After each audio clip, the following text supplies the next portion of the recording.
نفلی صدقہ خود استعمال کر سکتے ہیں کیا؟ نفلی صدقہ خود کھا سکتے ہیں؟ اقبال پراچا اسلام آباد سے. نہیں کھا سکتے. اگر کسی نے آپ کو دیا صدقہ کہ یہ صدقہ کر دیں تو وہ آپ کو وکیل بنا رہا ہے کسی اور کے لیے. آپ خود غریب ہیں تو آپ نہیں کھا سکتے, آپ کو اس سے پرمیشن لینی پڑے گی, کیونکہ دینے والے کی نیت یہ نہیں ہوتی کہ میں جس کو دے رہا ہوں صدقہ کرنے کے لیے وہ خود کھا جائے, اس کو پتہ چلے گا وہ ناراض ہوگا.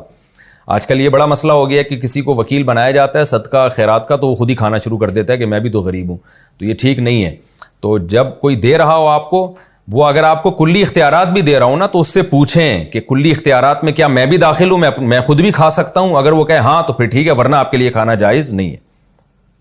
کیونکہ اس طرح سے لوگوں نے نا لوگوں کا پیسہ دبوچنا شروع کر دیا ہے کہ جی مجھے تو لوگ صدقہ خیرات دیتے ہیں اور کہتے ہیں آپ کو مکمل اختیارات ہیں, جہاں چاہیں خرچ کریں. تو جہاں چاہیں کا مطلب ہوتا ہے اپنے علاوہ جہاں چاہیں خرچ کریں, یہ نہیں ہوتا کہ آپ خود کھانا شروع کر دیں.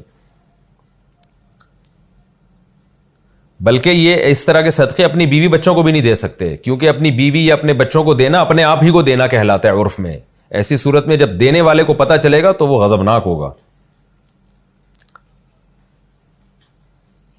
کمیٹی کے پیسوں میں زکوٰۃ کا طریقہ, جو کمیٹی ڈالی ہو اس کی زکوٰۃ کا کیا حکم ہے؟ جو کمیٹیاں ادا کر دی ہیں ان کو شامل کیا جائے گا یا پوری قیمت زکوٰۃ نکالی؟ پوری قیمت کیا لکھا ہے؟ یہ پوری قیمت کی زکوٰۃ نکالی جائے گی جبکہ میری کمیٹی نکل چکی. محمود بشیر سعودی عرب سے. دیکھیں کمیٹی جس کی نکل چکی ہے وہ کیا کرے گا, جتنا کیش اماؤنٹ موجود ہے زکوٰۃ کی تاریخ جس دن وہ زکوٰۃ نکالتا ہے نا, جو اس کا پورے ہمیشہ معمول ہے, تو اس دن دیکھے گا میرے پاس کیش رقم کتنی بچی ہوئی ہے, اس کا 2.5% دے دے گا. ہاں جو اس نے کمیٹی آگے بھرنی ہے, جو قسطیں بھرنی ہیں اس کو اس سے مائنس کرے گا.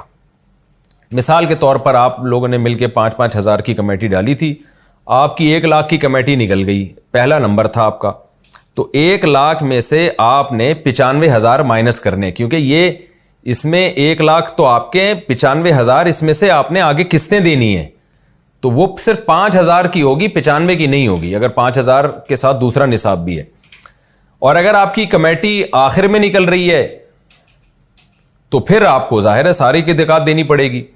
اور دوسری بات یہ کہ اگر آپ کی کمیٹی بیچ میں نکل رہی ہے تو جتنی قسطیں آپ جمع کرا چکے ہیں ان سب کی زکوٰۃ آپ کو دینی پڑے گی, کیونکہ آپ نے لوگوں کو قرضہ دیا ہوا ہے قسطوں کی صورت میں. تو جو قرضہ دیا ہوا ہوتا ہے, جو جس کے واپس ملنے کی امید ہوتی ہے, آپ پر اس کی زکوٰۃ ہوتی ہے.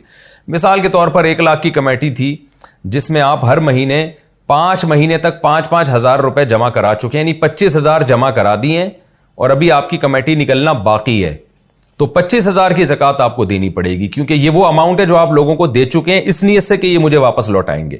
تو پھر 25,000 کی زکوٰۃ ہوگی, اس سے زیادہ کی نہیں ہوگی. تو خلاصہ یہ نکلا کہ جو قسطیں جمع کرا چکے ہیں ان کی زکوٰۃ آپ کو دینی ہے, اور جو کمیٹی آپ کی نکل گئی اس میں سے جو قسطیں آپ نے دینی ہیں وہ مائنس کرنا ہے آپ نے. عصر کے بعد طواف کی 2